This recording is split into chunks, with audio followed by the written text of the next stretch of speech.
Morning, pardon board, we're reconvening. We're at the Louisiana Correctional Institute for Women. Today is Monday, August 14th. The time is 11:18 a.m. Would the staff at LCIW introduce yourself for the record? Kristen Thomas, Warden. Sarah P. ARDC Manager. Acting Gaddy, ARDC Supervisor. Lieutenant Willis. Everybody? Yes, ma'am. Thank you. And Ms. Starks, would you introduce yourself? Tell us your name and your DOC number. Yes, ma'am. My name is Tamika Starks. My DOC number is 611271. Okay, and counsel, would you introduce yourself, please? Good morning, Becky Kondkar with the Tulane Law School Women's Prison Project here on behalf of Ms. Starks.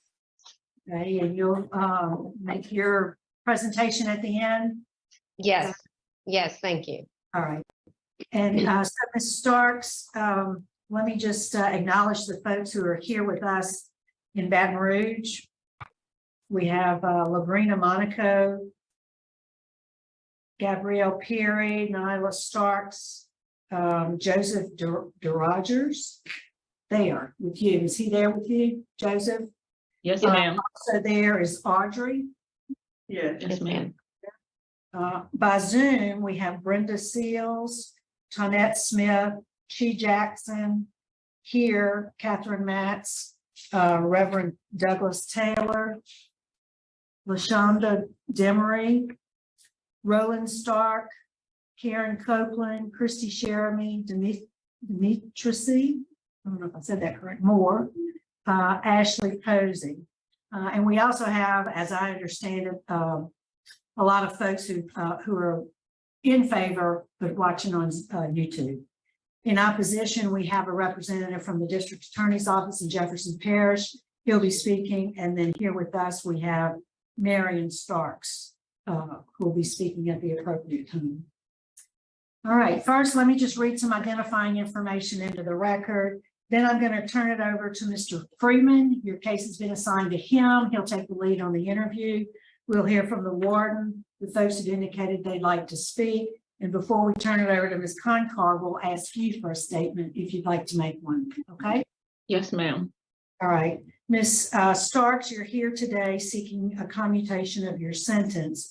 You were sentenced May 2013 in Jefferson Parish to a term of 20 years without benefit of probation, parole, or suspension of sentence. In February of 2018, that sentence was amended to remove that restriction. So your good time release date is May 24th, 2026. Is that information correct? Yes, ma'am. All right, would you answer Mr. Freeman, please? Okay, Ms. Starks, how long have you served on this crime? 13 years, sir. 15, on a 20-year sentence. Okay, how old are you? I'm 42. Okay, and how much education have you had? I've completed my bachelor's degree in Christian ministries. Good.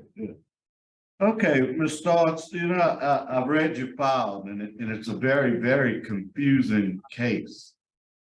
It goes back and forth. Why don't you tell me what happened and what led up to this happening? Yes, sir. I left my husband and I moved to Atlanta because my husband was abusive. So I moved with my 4 children to Atlanta, just trying to start over, new life. And during the move, I was trying to make sure my husband still had visitation with my children. And each time I would go to the house to pick my kids up from the visitation, the police would be called out. He didn't want me to bring the kids back to Atlanta. And like the Friday before I shot my husband, he and I talked and everything just seemed fine. It seemed like although we had like an altercation that Sunday on the 1st of August, by that Friday, everything seemed fine. He said that he had called the police because he was angry that I allowed my boyfriend to bring me to the house. We talked about the kids, talked about helping me get uniforms for the kids. And since the conversation was going pretty well, I told him that I'd gone to the self-help desk in Georgia where I was living and got paperwork for divorce, to file for divorce. And he agreed. He didn't put up any resistance. So I told him that, I was going to be coming into town August 8th to pick up my kids. So I got to my brother's house that afternoon and I received a text from my husband asking me, when are you coming home? So I left my brother's house and I drove to Avondale, and it's like immediately when I walked in the door, my husband choked me.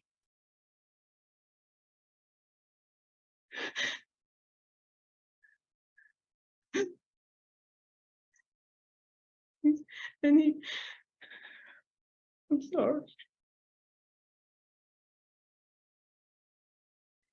He said that my pussy belonged to him. And I told him that I didn't want to, I wasn't there for that. That's not what we talked about. We talked about him giving me my, for the children and the divorce. And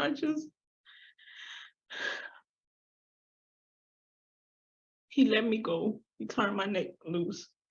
And then he went to the back of the house through the kitchen area. And I went to the back of the house through like the living room, the foyer. And when he came through the back door of the master bedroom,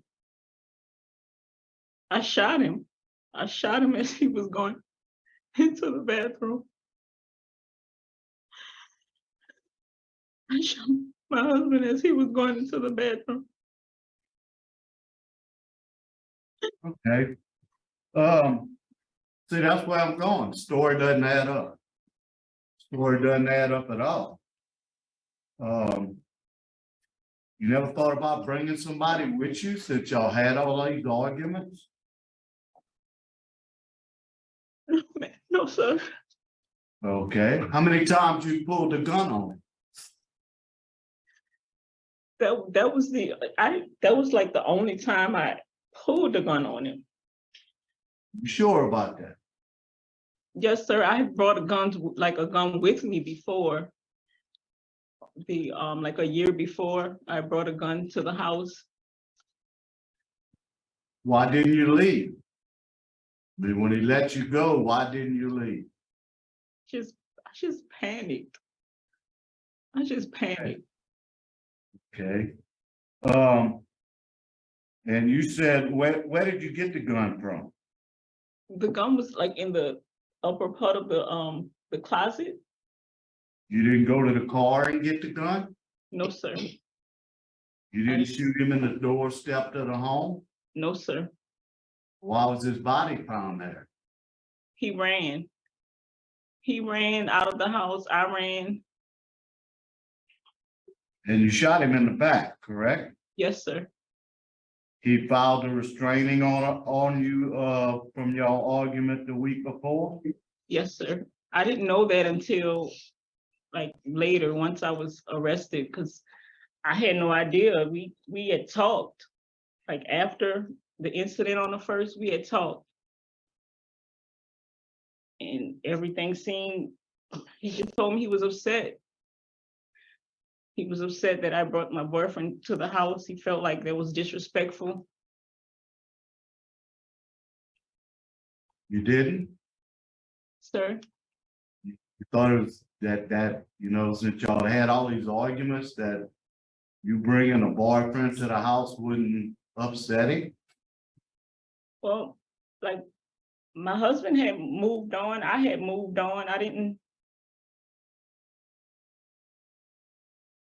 Didn't you lie to the police about your whereabouts when they were looking for you? Yes, sir, I did. Why did you do that? I was ashamed of what I had done. I was scared. I just, I You went called to trial on this and they had a mistrial. I'm sorry, can you repeat the question? The first trial, was there a mistrial? Yes, sir. And then you took a 20-year plea, correct? Yes, sir. Let's talk about what you've done in prison. Looks like you have a pretty good prison record. You've only had one write-up. And that was back in 16, I think, for 28. What's that about? Oh, yes, sir. I just got into LCIW and I wasn't really familiar with the rules, but I reported for work. I was working in housekeeping at the time. I reported for work and I cleaned my area and then I went back to my dorm and I laid on the bunk. And that's not what I was supposed to do. I was supposed to stay in my, even though I was classified to housekeeping, I was supposed to stay in my work area.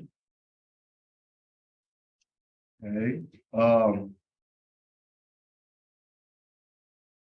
We do have plenty law enforcement opposition.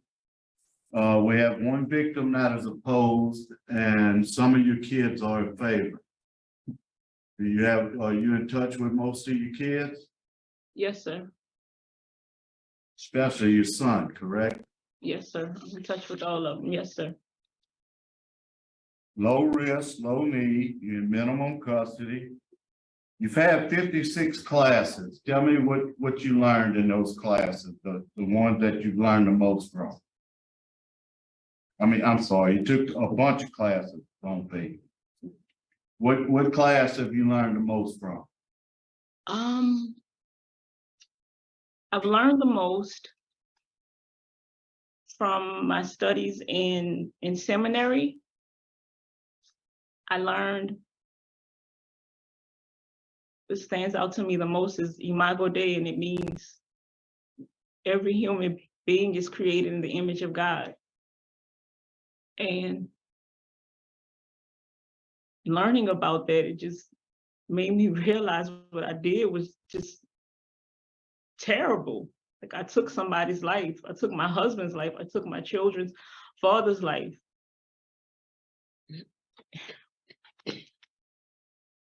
That Did you ever have a drug problem? I see where you took some drug classes. no, sir, not drugs. Okay, alcohol, anything like that? Yes, sir. I started drinking like after I left my husband. I would use. All right, you consider yourself alcoholic or not?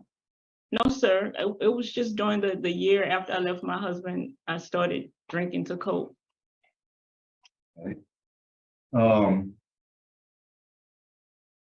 What kind of community service do you do around the prison?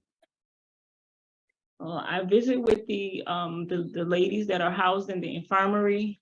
I do recreation with them. I participate in just about all the activities of Crime Victims Awareness Week, Black History Month programs. Whatever's happening on the compound, I'm pretty much there. You also take pictures of things that go on the compound? The unveiled, yes, sir, during visitation. Okay, you enjoy that party? I can Yes, see sir. you kind of smile when you said that. Yes, sir. I like to see the interaction with the families. What would you say to his family if you had a chance to talk to him?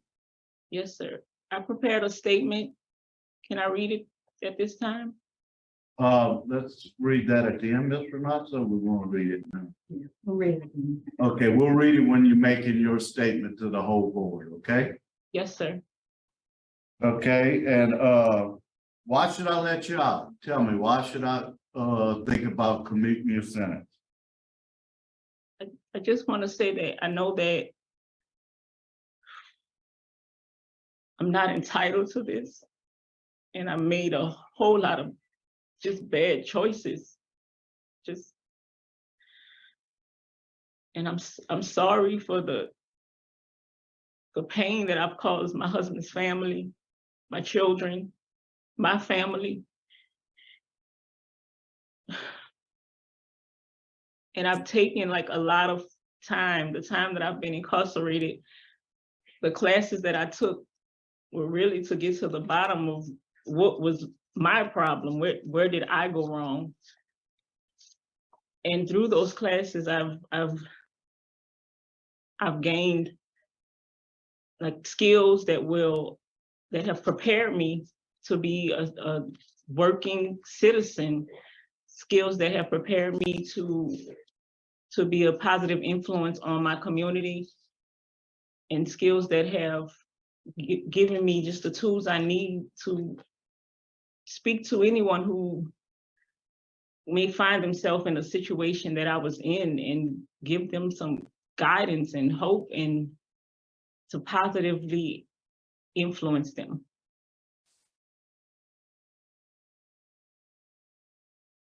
Right, I have no further questions, Ms. Renata. Ms. Starks, what is your hope for today? What outcome are you seeking? I mean, you already have a mandatory release date in 2026. What do you hope happens today? I hope that the board members, that you all will have mercy on me. My children have not had a parent present for any milestone, and I know that's my fault. I know that I'm the cause of that. Graduations, birthdays, none of that. They didn't have anybody present for them. And I'm hoping that the board will grant a favorable decision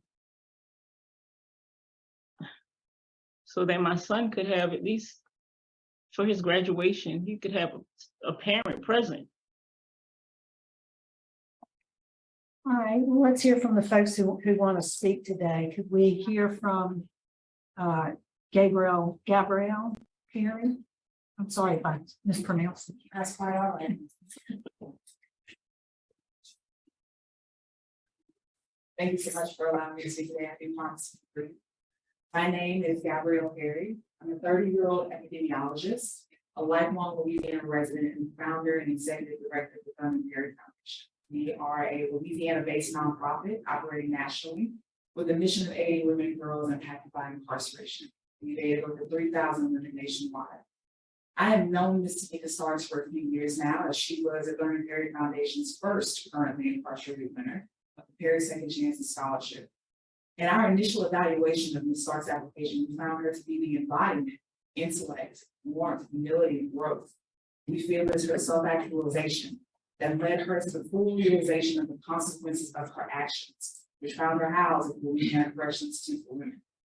We also feel is that same self-actualization, coupled with her children, active empathy for the women housed alongside her, serving as motivators, that will equip her for successful reentry into society. It's further proven by her becoming the first currently incarcerated graduate our program has ever seen, as she has recently completed her degree with New Orleans Baptist Theological Seminary. The Thurman Perry Foundation was so impressed with her application and her commitment to ensuring that the women housed alongside her were able to apply as well. Women who have personally told me that they are inspired by Ms. Stark's effervescent commitment to self-improvement. Beyond my own organization, so many people in the community are invested in Ms. Stark's well-being and success, and they understand that she is not the summation of one act, despite the gravity that it holds. Ms. Stark's was able to tell her story of perseverance and redemption on a national stage alongside myself, the Morning Promise, for CBS Morning News with Gail King. Since its airing, she currently serves as the sole woman on our state's advisory board for the currently incarcerated, which is designed to meet together and provide insights to Secretary James LeBlanc regarding the needs of those in our state's care. In the subsequent 2 years since becoming a Second Chance Scholar, I've had the immense pleasure to get to know Ms. Starks and her family, especially since her daughter is a part of the same scholarship cohort and actively uses her mother's story and experience to support other women in the community. I myself am the formerly incarcerated woman, and I was given a second chance. And it is my belief that Ms. Starks is capable of far more than myself, as I had no community or familial support, while she is so rich in both. Ms. Starks' selfless nature and consistent efforts to show herself accountable to others in community with her is the embodiment of resilience and the goal of rehabilitation through our justice system. In summation, I do pledge the full weight of the Vernon Perry Foundation, our resources, and our network in support of Ms. Tamika Starks and her release. I know that I am united with many, including those entrusted with her care, in the hopes that she can be allowed to begin rebuilding her life with her children and her family. Thank you so much for your consideration. Thank you. Nyla Starks. Yeah, okay. It is such a pleasure to be here today. My name is Sean Danbury, and I am a former inmate at LCIW. I met Tamika in 2013. I believe I had been in the facility for 2 years when I met her. And I was in a very dark place when I met Tamika. Dealing with the confusion of losing my children, substance abuse for 22 years. And not only me, she spoke to us on several occasions during our church services. And she gave all of us hope. I believe today it was just her inspiring words that kept me close, that encouraged me to change.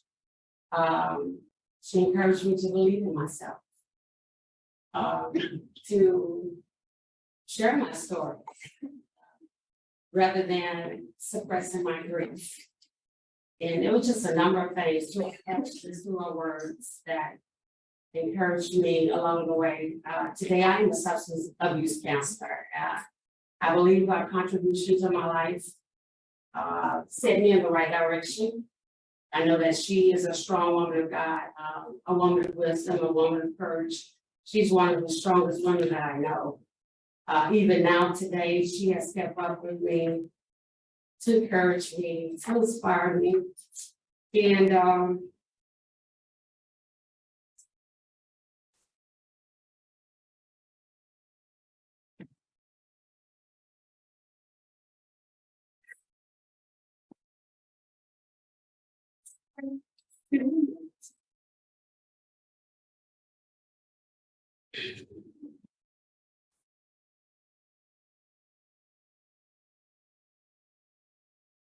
it is my prayer that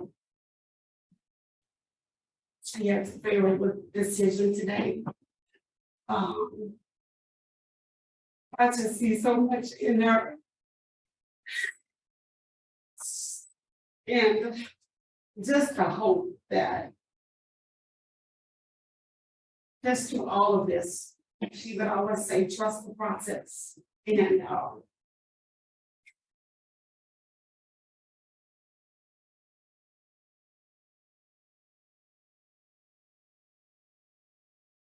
appreciate you for having me today. Thank you. Thank you. Nyla Starks.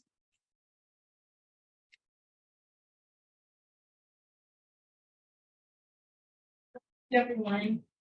My name is Nyla Starks, and I'm the eldest daughter to Tamika Starks.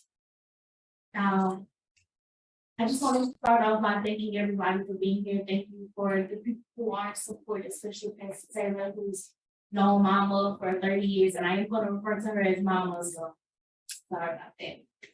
But I can't really explain how difficult it's been, these past 13 years about having my mom, having our mom, in our lives, and having her home with me, the absolute growth of us. Over the years, our family has suffered different things such as trauma, neglect, abuse, identity crisis, low self-esteem. And we need our mother, as all children do, no matter how old, no matter how young. We are all in transitional periods of our lives. And this is the moment, these are the times that we need our mother the most. For my little brother, Roland, who is here, he is 15 years old. It will mean having our mother there to support him as he's going through high school, as he's going through the transitions of becoming a young man.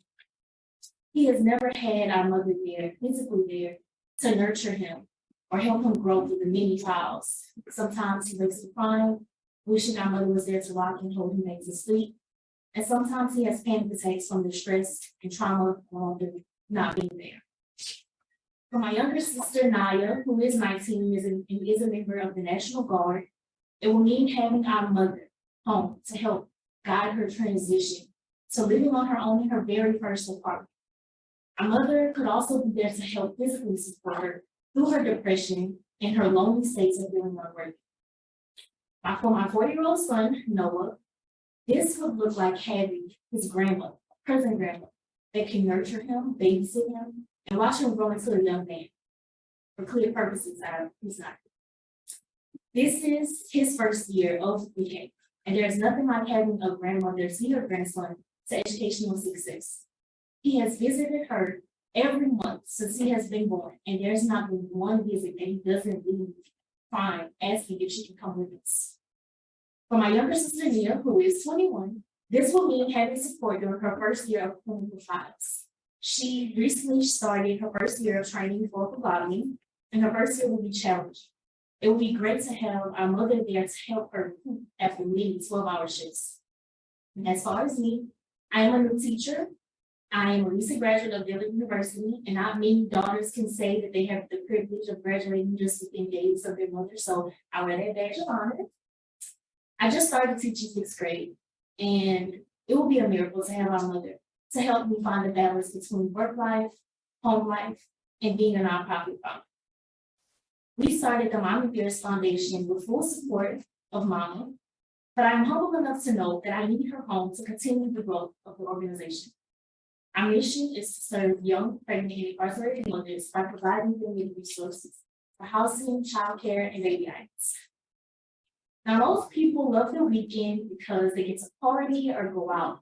But in our family, we love the weekends because that's when we get to visit our grandmother and mother. We laugh together, we eat together, we pray together. Over the years, our mother and grandmother have grown a lot, and so have we.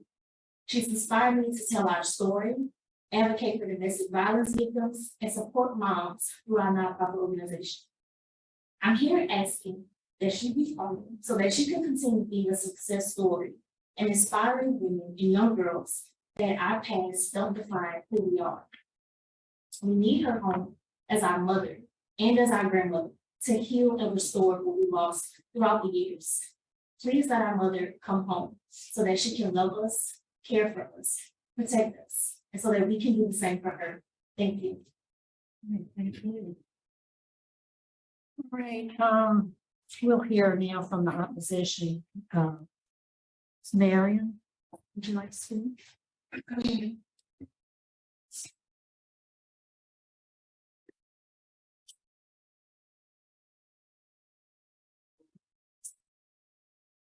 My name is Marion, and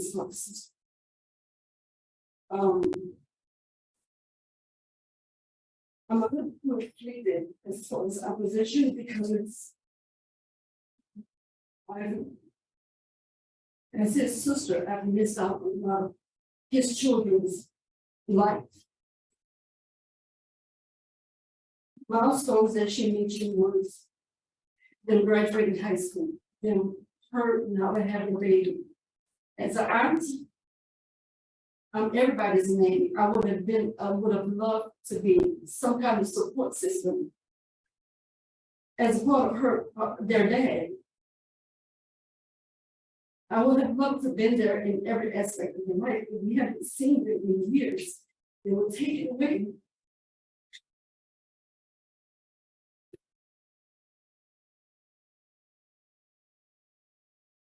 The story that I heard today is news to me. I know we don't know what goes on behind those doors, but that was a new story for me. I don't want them to think I'm trying to take their mom away from them, and especially the grandson. I like this thing. When she walked away. And as a voice for him, I don't I'm opposed to an early release. I mean, I know people change and try to better themselves, but I don't. I'm opposed to that, but I don't want to alienate my nieces and nephews any further than they already are from me, because I would love to be their support system for them. For any milestone, for any talks, if they want to have cousins, my daughters, none looks exactly like my young daughter. I would have loved to be that support system and still want to be that support system, but I don't know how to address that without the elephant in the room. I just don't want them to think I'm opposed and trying to take their love away from me, because I'm not. I'm just supposed to, because the life is taken. Yes, thank you for being here. We hear from the DA's office, please. Stand by, Mr. Murray. Good morning, Randy Meyer, Assistant DA Jefferson Parish, and we're opposed to Ms. Stark's request today. There's victim opposition. She shot her husband in the back and has a history of weapons use. When she was arrested in Atlanta, there were lots of weapons and ammunition in the apartment, and there's were other times when she had pulled the weapon on her husband previously. And you know, as was brought out in the hearing, there's some concern as to with that history. You know, why did she appear then without any support there if there was in fact prior domestic abuse problems? That would have been a means to be able to protect herself to avoid that. For those reasons we're opposed. Sir. All right, Ms. Starks, before we turn it over to your attorney, you can read your statement now if you'd like. Yes, sir. Yes, ma'am. Thank you. To my children, over the years, I've tried to answer questions about Daddy and me. I understand how confusing and traumatizing even it was for you all to have such conversations. I recognize the adverse experiences you all have had were a direct result of my actions. I made a grave decision that robbed you all of growing up with your parents.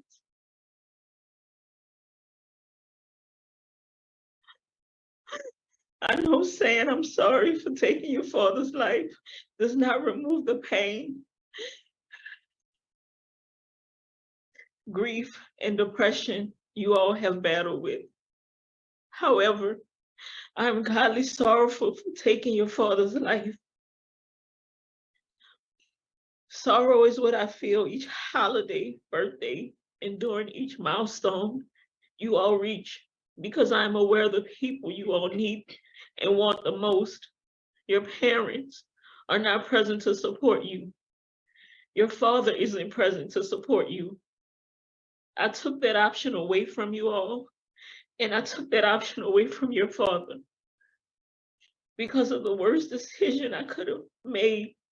Your father is not here to do what fathers do. And I'm sorry. I left you all to fend for yourselves. I'm sorry for the pain I've caused you.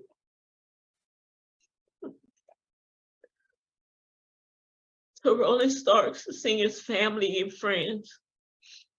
Roland Stark Sr. is not here to celebrate life with you all because of a terrible decision I made. While time has given me the opportunity to reflect on all the things I did wrong, I accept time has not filled the pain in your hearts where Roland belongs. I do not presume to understand the magnitude of the grief I have caused you all. However, I am sorry for the agony I caused.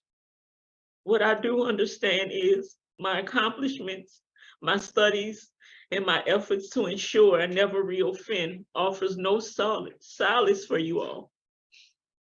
I recognize the long-term effects you all feel because of my actions do not go away because I express remorse.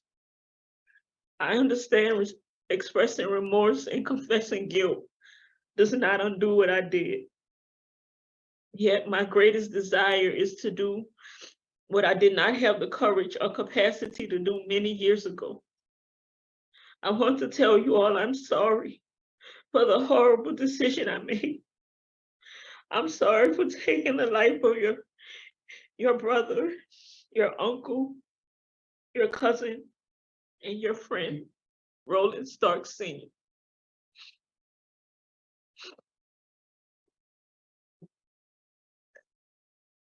Great, thank you, Ms. Concon. Thank you. I want to also just begin by first acknowledging that the pain and grief that the Starks family lives with every day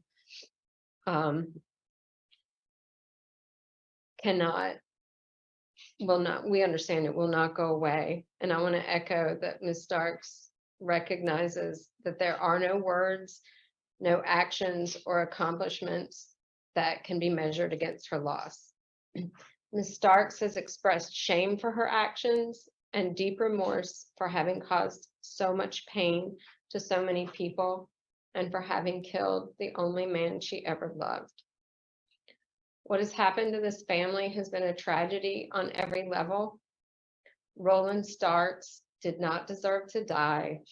Ms. Starks did not deserve the abuse she endured as his wife, and their children did not deserve the difficult life that was left behind for them when their father was killed and their mother went to prison. Ms. Starks was still a teenager when she met Roland Starks, but by that point, she had already experienced a lifetime of abuse, enough it might have crushed an ordinary person. She had no compass for healthy relationships and no tools for coping with the trauma she had experienced. But since arriving at LCIW, Ms. Starks has pursued every possible opportunity to learn and understand the causes and consequences of her actions, to accept responsibility for her decisions, and to understand why she made those decisions. In one of her published articles, she stated, "Once you decide to rise up from the ashes, you can find opportunities for growth all around you." Ms. Starks has found opportunities for growth all around her. During her time in prison, she's accomplished more than many accomplished over decades. She has earned her bachelor's degree. She has obtained community college certifications.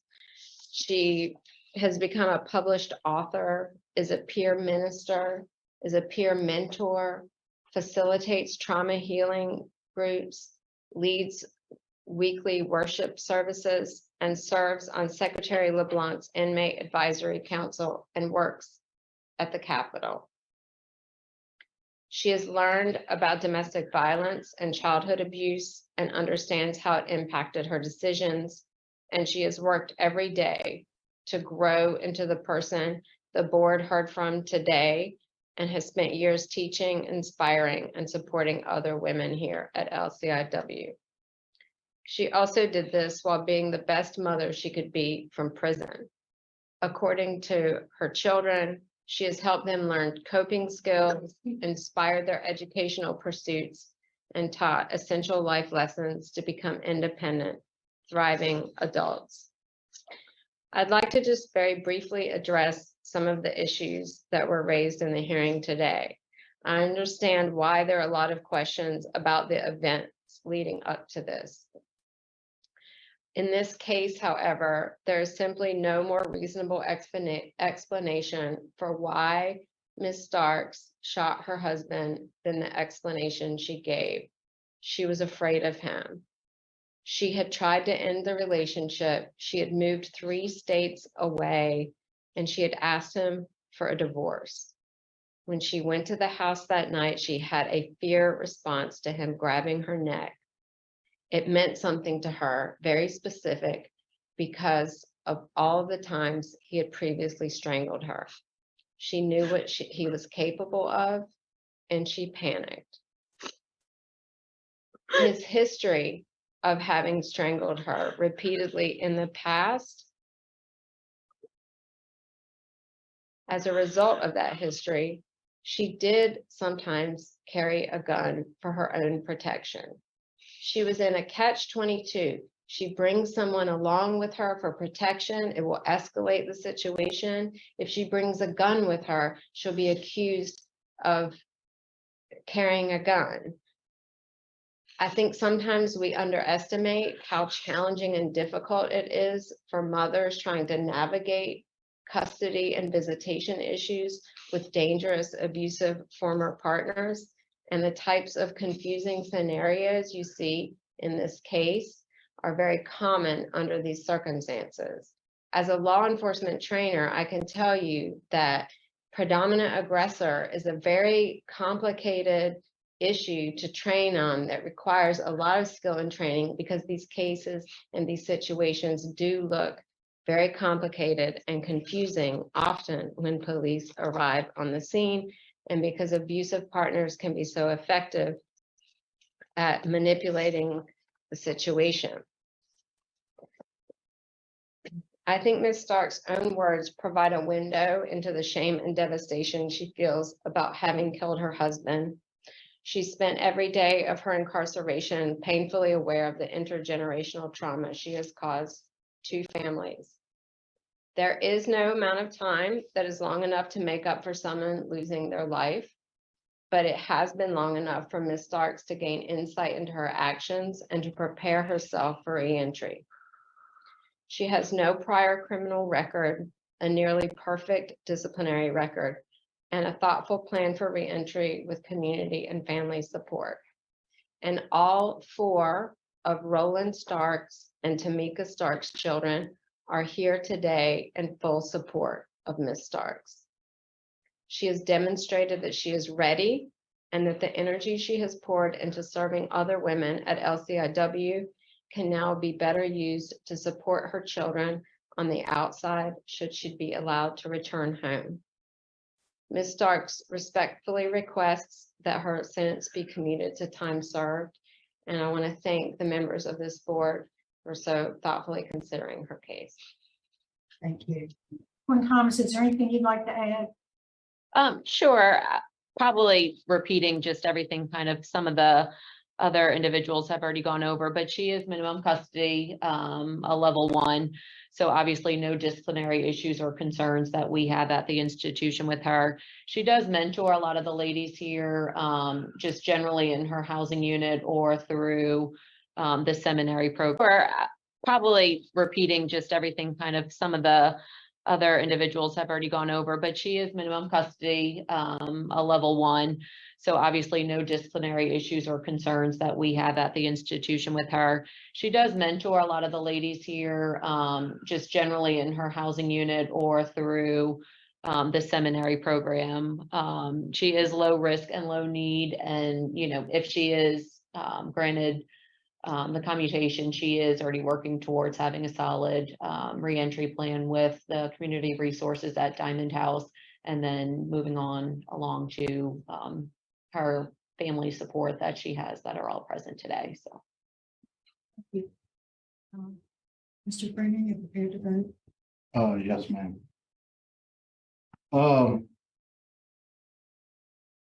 Stark, this is a difficult case, just like all our cases are difficult. I'm glad to the fact that you're admitting your guilt. You know, at first you denied killing him, and you also use your brother as an alibi. So you've come a long way. You've done well in prison. You've given back to the community while you've been there. But you took a life, and you've only served 13 years. And it was a plea bargain for 20, so it could have been life in prison. So my vote to today, just because of the fact that I do not think you have served enough time, is to deny, because you will be getting out in 2026 regardless. Mrs. Jackson? Yeah, this is really hard because there are some lovely children in this room. There really are. And I'm so sorry that the paternal side of their family is separated from them. I think granting her today would have gone a long way in healing both sides. It would have given them the opportunity to connect with one another and experience the power of grace. But it takes 4 votes to grant, and unfortunately, you've already received 1 to deny. But I think you've done an outstanding job, and my vote would be to grant a commutation to council. Mr. Mirabella. This is a very difficult decision, and my vote obviously doesn't count at this point. I see both sides. I see certainly Mr. Freeman's position, see Judge Jackson's position. My inclination was to grant. I would have probably granted today, but that would be my. All right, Ms. Clark, so you didn't get the 4 votes you needed today. So the outcome of today's proceeding is that your application for clemency has been denied. You do have a mandatory release date coming up, so we wish you well. Good luck to you. Thank you. Thank you. Thank you very much.